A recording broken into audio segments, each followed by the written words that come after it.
Bonjour à tous, merci d'être avec nous sur Mandarin TV. Bienvenue dans Chine France le journal, votre émission quotidienne d'information sur la Chine et les relations franco-chinoises. Voici les titres de l'actualité. Pékin reprend progressivement ses vols internationaux directs. 8 pays sont concernés. Début de la construction de la première usine chinoise de satellites privés. La première école publique chinoise en dehors de la Chine a ouvert à Dubaï. Après 27 ans de prison, un homme a été innocenté. Il demande à la Chine réparation. Mulan, le film sort bientôt au cinéma en Chine. Pour la France, pas de sortie en salle. Il faudra attendre et s'armer de Disney+. Et pour finir ce journal, nous nous rendrons à Quanzhou dans le sud de la Chine à la découverte de l'Université des Chinois d'Outre-mer.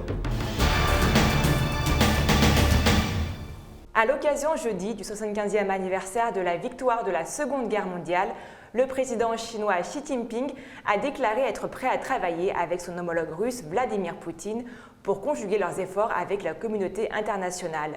Le but, sauvegarder la victoire de la Seconde Guerre mondiale ainsi que l'équité et la justice internationale.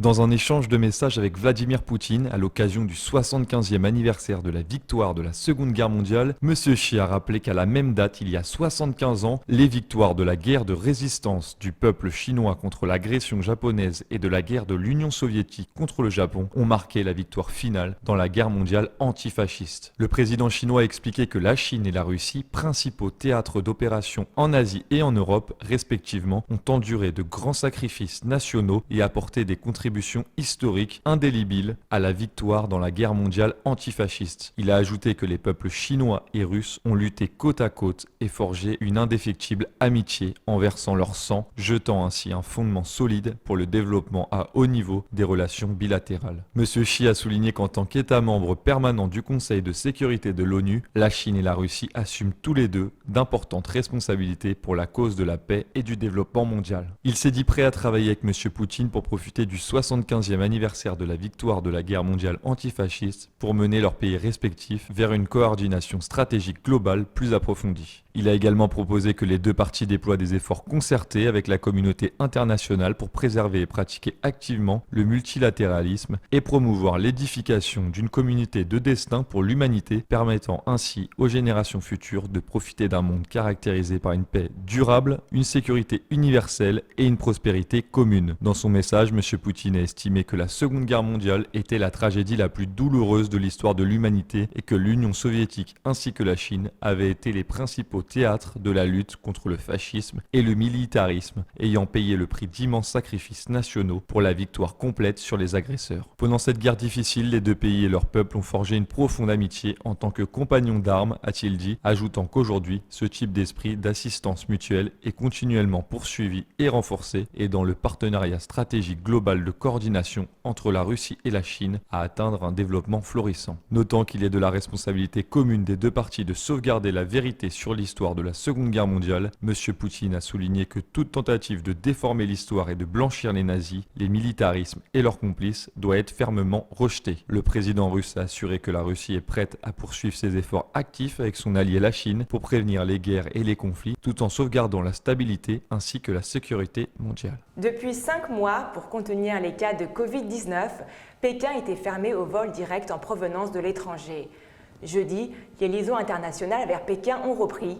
De façon progressive, 8 pays sont concernés. Depuis le 23 mars, aucun vol direct international n'a pu se poser à Pékin. Les appareils étaient tous réacheminés vers des villes tierces où les passagers passaient des tests et restaient 14 jours en quarantaine. Ce système, appelé le disjoncteur, destiné à casser le courant des transmissions de la pneumonie virale, va être maintenu sur Pékin. La mesure s'appliquera d'abord à 8 pays jugés modérément à risque. La Thaïlande, le Cambodge, le Pakistan, la Grèce, le Danemark, l'Autriche, la Suède et le Canada. Cependant, avant d'embarquer, tous les passagers doivent présenter un nouveau test négatif qui ne doit pas dater de plus de 3 jours. Toute personne arrivant à Pékin doit être mise en quarantaine pendant 14 jours dans un centre de quarantaine spécial à la périphérie de la ville. Après 14 jours, il faut à nouveau être testé afin de pouvoir être libre de circuler dans le pays. Même si le test est négatif, vous devez continuer à signaler votre température pendant encore 7 jours. Sur le plan des visas, la Chine n'en accorde toujours pas, mais les étrangers titulaires d'un permis de travail en cours de validité peuvent depuis quelques semaines en faire la demande à l'ambassade de Chine présente dans leur pays. Alors que la pandémie donne des signes de reprise en Europe, la Chine a pratiquement éradiqué l'épidémie sur son sol, le pays annonçant ainsi mercredi seulement 8 nouveaux cas de contamination, tous en provenance de l'étranger. Selon les données officielles, aucun décès n'a été enregistré en Chine depuis la mi-mai. Double circulation, c'est le nom donné par le gouvernement chinois à sa nouvelle stratégie économique. Dans un contexte marqué par la pandémie de Covid-19 et des tensions avec les États-Unis, la Chine souhaite développer son marché intérieur pour réduire sa dépendance aux exportations. Pékin souhaite développer son marché intérieur pour réduire sa dépendance aux exportations. Double circulation, c'est le nom donné par le gouvernement chinois à sa nouvelle stratégie économique. D'ici quelques mois, la Chine dévoilera son 14e plan quinquennal qui fixera les grandes orientations économiques jusqu'en 2025. Les tarifs douaniers mis en place par Donald Trump ont déjà provoqué une diminution des échanges avec les deux pays. Les États-Unis restent le pays avec lequel la Chine commerce le plus, mais sur le plan régional, l'Union européenne devance désormais l'Amérique du Nord. Pékin encourage notamment les entreprises étrangères installées en Chine à produire davantage pour le marché intérieur. En juillet dernier, les investissements étrangers directs dans le pays étaient en hausse de 12,2% par rapport à l'année précédente, alors qu'ils devraient reculer de plus de 30% en 2020 au niveau mondial. Confrontée à la crise sanitaire et à des inondations, la Chine mise toujours sur le commerce extérieur pour tirer son économie dans les prochains mois. Le basculement vers le marché intérieur restera progressif. La construction de la première usine de satellites privée de Chine a commencé mardi à Tanshan, une ville côtière de la province du Hebei au nord de la Chine. Elle devrait commencer à fonctionner l'année prochaine. L'usine se trouve dans le district de Lunan de la ville et deviendra opérationnelle début 2021. Sa capacité de production initiale sera d'environ 100 satellites avec des poids allant de 50 à 500 kg, a déclaré dans un communiqué Comsat, un producteur privé de satellites à Pékin. Peng Yuanyuan, présidente de Comsat, a également précisé dans le communiqué que l'usine de Tangshan adopterait des technologies de fabrication de lignes à impulsion et de renseignement pour fabriquer des satellites de manière rapide et rentable. L'usine fabriquera non seulement des satellites, mais mènera également des recherches sur les technologies de communication spatiale et les applications au sol. À l'heure actuelle, toutes les installations de fabrication de satellites en Chine appartiennent à des entités appartenant à l'État, telles que la société China Aerospace Science and Technology Corp et l'Académie chinoise des sciences. L'usine de Tangshan, Comsat, travaille également avec le gouvernement de Yebin, dans la province du Sichuan, sud-ouest de la Chine, pour préparer la construction d'une usine de production de charges utiles satellitaires. Fondée en juin 2015 à Pékin, Comsat est l'une des principales entreprises privées du secteur spatial chinois. Elle a déjà placé en orbite 8 petits satellites qu'elle a conçus et construits. Son chiffre d'affaires s'élevait à près de 100 millions de yuan, soit 12 millions d'euros en 2019. La société prévoit de développer et de fabriquer 4 à 5 satellites cette année. Le PDG de Comsat, Xi Tao, a de son côté déclaré que le secteur national des communications par satellite s'attend à une croissance explosive dans les 3 à 5 prochaines années. Un homme détenu à tort pendant 27 ans a demandé mercredi une indemnisation de 4 millions d'euros devant la Cour populaire supérieure de la province du Tianxi en Chine orientale. 9778 jours, c'est le temps qu'a passé Zhang Yuhuan en prison. L'homme maintenant âgé de 52 ans était emprisonné pour le meurtre de 2 jeunes garçons en 1993. Après 27 ans derrière les barreaux, un tribunal de l'Est de la Chine l'a innocenté le 4 août, faisant valoir l'insuffisance des preuves. Mercredi matin, Zhang s'est présenté à la Cour populaire supérieure de la province du Yangtze avec sa famille et son avocat pour demander une indemnisation de l'État. Zhang a expliqué que pendant 27 ans, il a reçu la terrible étiquette de meurtrier et que sa famille a souffert d'une humiliation et d'une discrimination sans fin. Il explique que pendant ce temps passé en prison, son père est mort, sa mère est devenue âgée, il regrette de n'avoir jamais pu être là pour prendre soin de ses parents. Sa femme est tombée gravement malade, puis s'est remariée avec un autre. Il a été incapable de remplir ses devoirs de mari et ses enfants n'avaient que 3 ou 4 ans lorsqu'il a été emmené et ont grandi sans père à leur côté. Monsieur Zhang demande une indemnisation qui comprend 10,17 millions de yuan, soit 1,5 million de dollars pour atteinte à la liberté personnelle, 1 million pour atteinte à la santé physique et traitement de suivi, 10,17 millions pour atteinte à la santé mentale et 1 million pour des dépenses raisonnables de rectification totalisant plus de 22,34 millions de yuan. Zhang, pour effacer l'impact négatif de la précédente erreur de jugement, a demandé aussi au tribunal de s'excuser publiquement auprès de lui dans les médias d'État et de restaurer sa réputation. La Chinese School Dubai, c'est la première école publique chinoise à temps plein en dehors de la Chine. Elle vient d'ouvrir mercredi ses portes à Dubaï, aux Émirats Arabes Unis. La Chinese School Dubai, première école publique chinoise à temps plein en dehors de la Chine, vient d'ouvrir ses portes à Dubaï. Cet établissement à but non lucratif, inauguré la semaine dernière, couvre l'enseignement de base du primaire au lycée et prévoit de compter 800 élèves. Environ 200 élèves étaient déjà inscrits le jour de l'ouverture. Représentant l'émir de Dubaï lors de l'inauguration, Mansour Ben Mohamed Ben Rachid Al Maktoum a salué l'ouverture de la Chinese School Dubai. Le cheikh Mansour a déclaré que cette ouverture à Dubaï de la première école publique chinoise en dehors de la Chine reflète la profondeur et la force de l'amitié et de la coopération entre la Chine et les Émirats Arabes Unis. L'inauguration a été simultanément diffusée en ligne à Hangzhou, dans l'est de la Chine, où les responsables et les enseignants de la Chinese School Dubai ont été recrutés. Cette école fournira aux enfants d'expatriés chinois à Dubaï une éducation chinoise de haute qualité et sera pionnière dans la mondialisation de l'éducation chinoise, a déclaré le consul général de Chine à Dubaï, Li Shuhang. En plus du programme scolaire chinois, la langue arabe, les études islamiques, l'éducation morale et les études reposant sur le programme scolaire national des Émirats Arabes Unis seront enseignées à la Chinese School Dubai. Le film Mulan sort en Chine au cinéma dans quelques jours. Pour la plupart des autres pays, le film qui a coûté 180 millions d'euros est déjà disponible sur la plateforme de streaming Disney+ aujourd'hui. Sauf pour la France, il faudra attendre décembre, mais la bonne nouvelle, c'est que ça sera gratuit.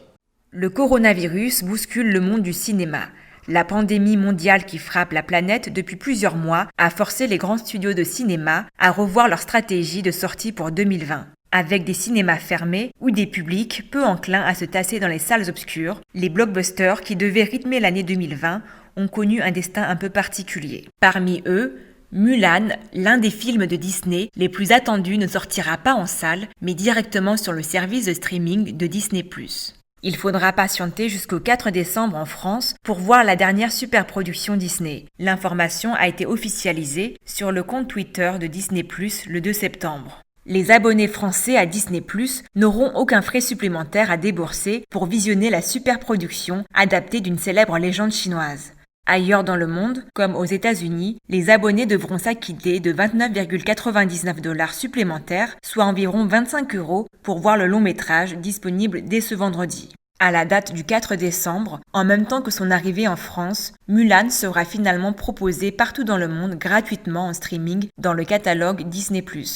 À l'origine programmée pour une sortie mondiale dans les salles au printemps, une avant-première hollywoodienne a même eu lieu le 9 mars, Mulan a vu sa diffusion plusieurs fois reculer. Avant que la direction de Disney ne décide cet été de le réserver à sa plateforme en faisant l'impasse sur les bons vieux cinémas, sauf en Chine où le long métrage devrait être projeté à partir du 11 septembre. Une décision qui n'a pas plu aux exploitants de salles français, dépités de voir s'envoler un blockbuster qui leur garantissait la vente de plusieurs millions de tickets. Une fille menace de déjouer nos plans. Une guerrière.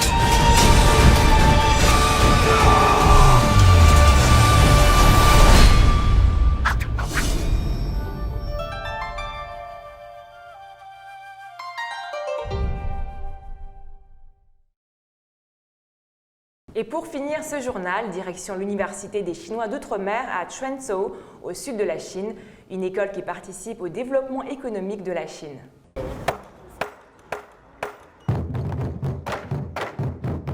Zhang Linlin est étudiante en première année à l'Université des Chinois d'Outre-mer de Quanzhou, dans le département des Beaux-Arts.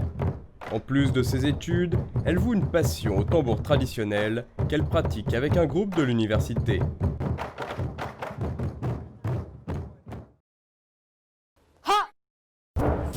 Elle pratique également le taekwondo, un art martial coréen.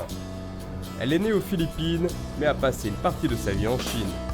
Je suis née en 1997 aux Philippines. À l'âge d'1 an, je suis venue en Chine car mes parents travaillaient là. J'ai une sœur et un frère aîné. En 2009, après avoir terminé l'école primaire, je suis retournée aux Philippines pour entrer au collège. Et en 2014, je suis revenue en Chine pour passer l'examen d'entrée à l'université. Je suis ensuite entrée à l'université des Chinois d'outre-mer. De retour dans son pays natal, Zhang Linlin souhaiterait mettre à profit ce qu'elle aura appris à l'université des Chinois d'outre-mer pour y trouver un emploi. Mon père voudrait que nous retournions aux Philippines, car il y aura davantage d'opportunités là-bas. C'est mieux si on veut réussir.